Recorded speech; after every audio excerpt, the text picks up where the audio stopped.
As I sit down to dive into some fascinating tales from the internet's most entertaining community, I'm excited to share these real-life stories of everyday people navigating life's tricky situations. Get ready to laugh, cry, and maybe even nod your head in recognition as we explore what happens when good intentions go awry. Am I the butthole for stopping giving gifts to my husband? Last year, I bought myself a bracelet and a necklace, and I told my husband that I'd love to have the matching ring someday. He said, okay. A few months later, the ring went on sale, so I told him, and he said, let's go. While we were driving, he even asked, are you excited? Which, of course, I was. We got to the store, and he told me to find the right size. Once I did, the salesperson brought out the card machine, and suddenly, my husband was nowhere to be found. I called him, and he had already left the store. When I confronted him, he said the ring was too expensive and he couldn't afford it. I was upset not because he couldn't buy it, but because he wasn't upfront about it. Why hype me up, take me to the store, and let me pick my size if he knew he wasn't going to follow through? Months later, our anniversary came up, and he asked me what I wanted as a gift. He even suggested he could get me the ring. I was skeptical, but said sure. He then asked if it was okay if he got it 2 days after our anniversary instead, and I agreed. For his gift, I bought him a coffee machine with all the supplies. But when the time came, my ring never appeared. When I asked him about it, he said again that he couldn't afford it. At this point, I was beyond frustrated. I told him not to make promises he can't keep. For context, he could afford it, he just changed his mind. He does this a lot, gets excited in the moment, makes big promises, and then later changes his mind, leaving me disappointed. So I made a decision. I would stop giving him gifts altogether. For his last birthday, he got me a gift, but I didn't get him anything in return. Now I'm wondering, am I the butthole for refusing to give him gifts after everything? Now let's check out some of the comments on this post. Not the butthole. What he did with the ring was deliberately sadistic. His claim of not being able to afford it is just his excuse to dodge accountability. Why does he want to hurt you? Here's the response from OP. I think he wanted to put me in an awkward position so I'd end up buying it myself, and he wouldn't have to. But I'm not entirely sure. What I really don't understand is why he suggested it again later. Was he genuinely excited at first, but then changed his mind? I just don't get it. The behavior indicates a deep-seated hostility. You may want to find a way to bring the issue to the surface and see if it can be worked through. It's something you can't ignore if you're going to remain in vulnerable situations with him. I'm struggling to sound calm and not do the Reddit run. But it's difficult. They seem so happy. She never saw it coming. This all screams couples counseling. His deception speaks for itself. He sounds selfish and untrustworthy. Does it scream counseling when your partner behaves like a psycho? Feel for you. On top of the disappointment, the embarrassment in front of the staff. And now for the next story. Wib the butthole for asking my girlfriend's friend to buy a gift bag. My girlfriend bought a stuffed duck that was really cute and she loved. I don't know why, but she ended up giving the duck to her best friend and told me that she kinda regrets giving it away. I am thinking, since Valentine's Day is coming up, should I reach out to the best friend and offer to buy the duck back? I've already looked online for others to buy, but they're all sold out. Any other advice here would be greatly appreciated. This is the message explaining why she gave the duck away. Yeah, I gave him away because I was short a stuffed animal, so I gave him away to friends since she loved him. And now for the next story. Am I the butthole for demanding a full refund because a product wasn't delivered in time? Hi. Last Thursday, on 30th, I ordered a poster from a company who sell posters of sports stadiums at SEC. The poster is supposed to be a birthday present for a friend whose birthday party is on Friday, 7th. The website states that orders take 7 workdays to get delivered. In my country, every day except Sundays and nationals holidays count as working days. 7 working days after an order on June 30 should be Feb 6th, Thursday, or if they don't count the order day, Feb 7th, Friday. After not getting any updates on my order, I decided to email the company to ask when my order will be delivered. This was Tuesday, 4th. They answered me today that the order will probably ship on Friday when it was actually supposed to arrive no later than Friday, and that the delivery date will be Feb 10th. If this was just some random thing, I would have a problem with a package being late, But because this is a birthday gift for me and 3 other people, I really needed this to be on time. I emailed them again, telling them that they guaranteed that the poster wouldn't take longer than 7 workdays, and that I wouldn't have ordered from them if I had known they wouldn't follow through on their promises. They told me that, for them, Saturdays don't count as workdays. Nowhere on their website do they inform about that. The guys I was emailing with was really rude in his wording, making sure to blame me, when it was them who broke the contract. The other people who were supposed to gift this poster and I decided that we wanted to cancel the order and find something else spontaneously, because we don't see the birthday girl that often, and she would need wait really long for her present because of that. Wherein from you can demand a full refund on an order if they don't send it in time, so I let the company know that we wanted to do that. They told me that they didn't break the contract and wouldn't refund us anything. Taking the law into consideration, they did break the contract. They promised a delivery within 7 workdays, and it will now take them 10 workdays to deliver.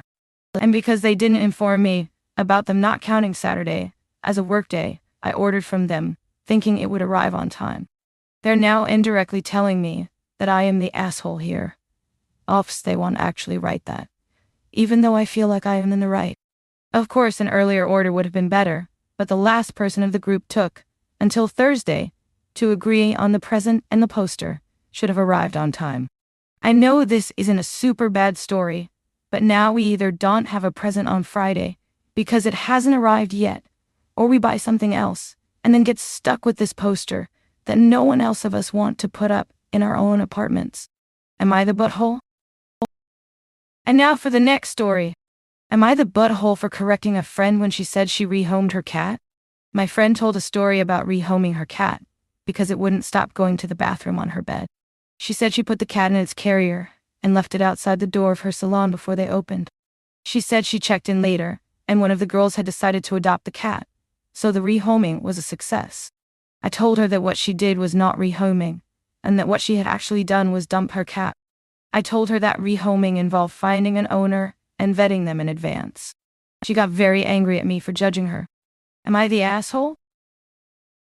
Now let's check out some of the comments on this post. She said she put the cat in its carrier and left it outside the door of her salon before they opened. She said she checked in later, and one of the girls had decided to adopt the cat, so the rehoming was a success. Yeah? That's not rehoming. That's straight up abandonment and is illegal in most places in the US. You are not the butthole. I'd judge the hell out of her too, lol. Yeah, that might be a friendship ender for me. I don't even like cats that much, and this would be a friendship ender for me. What a lunatic. This cat was abandoned, not rehomed. I'd be horrified I was ever friends with her. Same. A woman I was friends with for 30 years was charged with animal cruelty and banned from ever owning an animal again after horrifically neglecting her dog. I had moved away and only kept in touch through social media, so I have no idea. When I read the article in the paper and saw pictures of the dog, that woman was dead to me. Thank you, internet stranger. That's integrity. Exactly. This is borderline sociopath behavior. How do you not get attached to your pet that lived with you?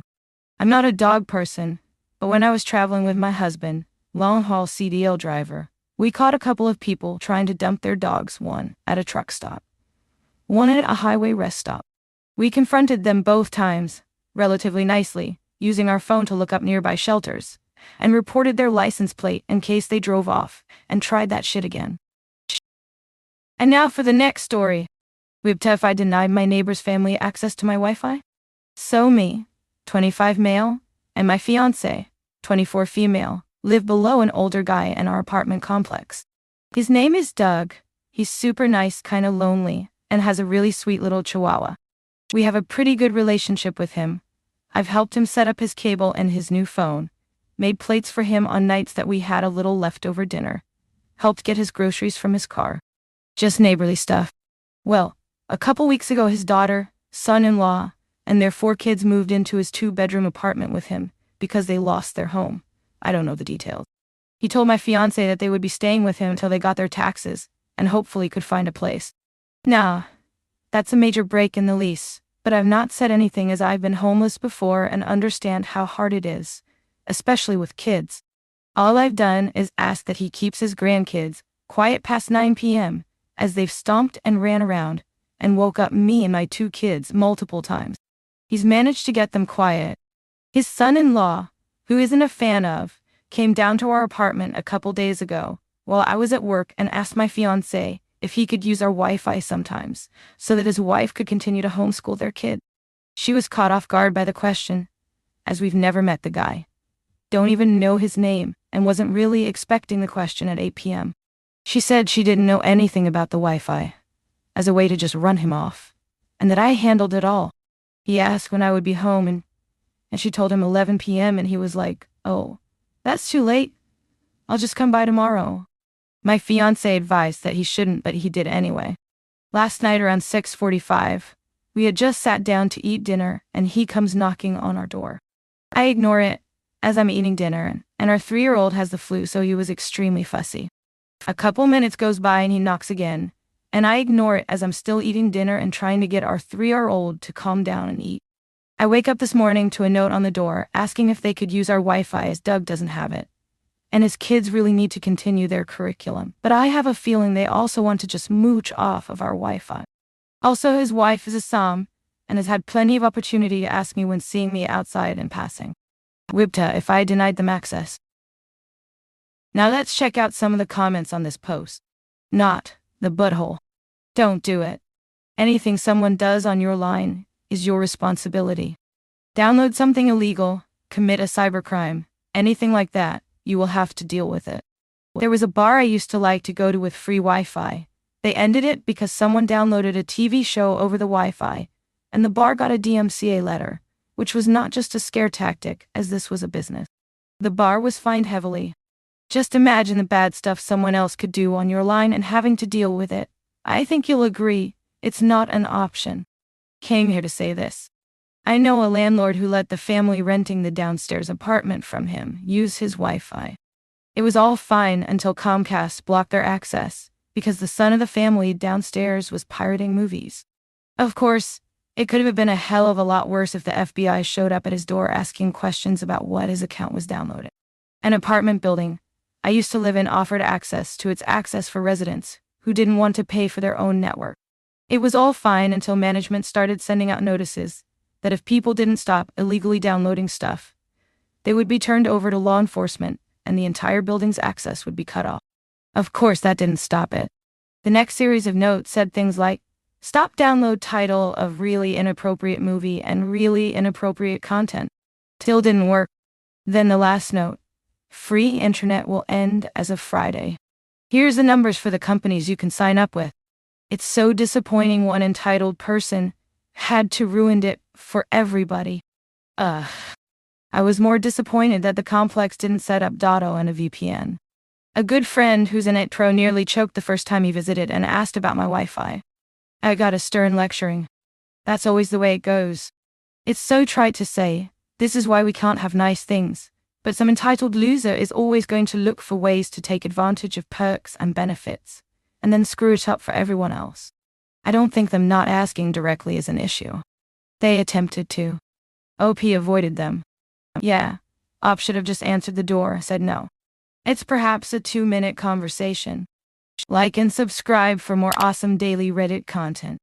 And don't forget to hit the bell to get notified when I upload new videos.